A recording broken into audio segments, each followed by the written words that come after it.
Welcome to the Postgame Show presented by the Maroon Club. Every gift matters every year. Our player of the game is brought to you by Coca-Cola. Enjoy the Coke side of life. Here's Mike Joseph.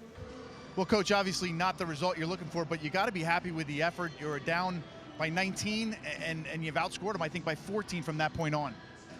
And that's the good part about this group. You would never know that this team, we have the record that we have. Right. But there's been so much progress made, and you have to be very, very proud of them. You have to be very proud of the honor that they present and the way they represent Lafayette. It will come. There's no question. We still have the rest of January, we still have February, and we have the playoffs. So tonight we found a couple more players who really stepped up. I'm very happy about that. I thought Nia did a terrific job coming in, starting that second half and doing that. And I just think that, you know, our time is going to come. It's going to come. There's no question about it. These young women have done a great job. My staff has done a great job. We're doing all the things we need to do, 9 out of 10. We just have to do the 10th one, which is win. Yeah, well, just tell me quickly about the two-guard offense, having Nia and Sammy in there. Was that something you wanted to do coming into the game? Because it looked like they moved the ball and shared the ball well between the two of them. Well, the thing was, you know, the guard play, when we first started the game, we didn't get much. Right. So we had to, you know, find out, okay, who is it tonight? And it was Nia. Nia played very, very well, was very confident, did what she needed to do, got the ball where it needed to be. And also the big thing with Nia is she plays great defense. Right. She really plays both ends. Right, and that's the key. We've talked about both ends. So I'm really happy for her. This is a young woman who has really made a commitment and a dedication to play Division I basketball, and I think you have to salute that and understand that that's a pretty good thing. Keep fighting, Coach. Will do. We'll turn here to Nia, 11 points, 5 rebounds, and you know it's inside you. It was fun to watch. The effort was incredible from all the girls. From that point you were down, you guys came back. I thought the effort was outstanding. Yeah. We just need to stop getting ourselves in these types of holes. We play, we keep going, we keep fighting, but we're getting closer and closer every night, so we just got to keep going. And how do you prepare yourself to come off the bench like that and know that you're going to put in 33 minutes tonight? I was actually really shocked. My teammates just kept me calm, just said, Nia, you got this, you're good. So just kept going. Keep it going. We'll see you back here. Thank you.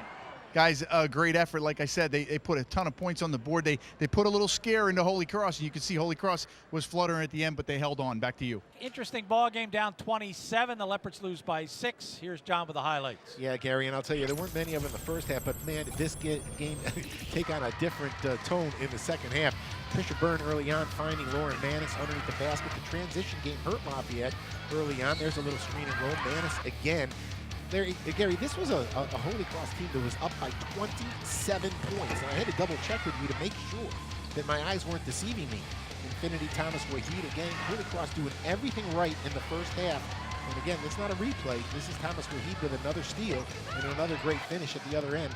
Lafayette dead in the water until Theresa Grentz went to the bench and inserted a couple of players that haven't done a whole lot up until this point. But this player of the game right there, Nia Holland, doing a terrific job. There's the dribble drive by Stiffa. Nia Holland knocks down a 3, scored every which way. She also played great defense. Here's Olivia Gums, the other freshman, coming off the bench with a great finish. She had a terrific game. And all of a sudden, Lafayette caught fire. Olivia Gums misses the first one, gets her own miss, puts it back in. Instead of getting 2, she gets 3. And Lafayette was creeping back into this thing. Olivia Gums again, the talented freshman. As they were getting close, though, Trisha Byrne, who had a career high, I think, Gary, or at least well above her average, did a great job. Nia Holland, that one right there, and then this one on the next possession by Anna Tazinski, 5 quick points, and all of a sudden this was a 4-point game, and Holy Cross was able to seal it from the free throw line, Gary, to make it a final 6-point deficit. But I think Theresa Grentz said it all.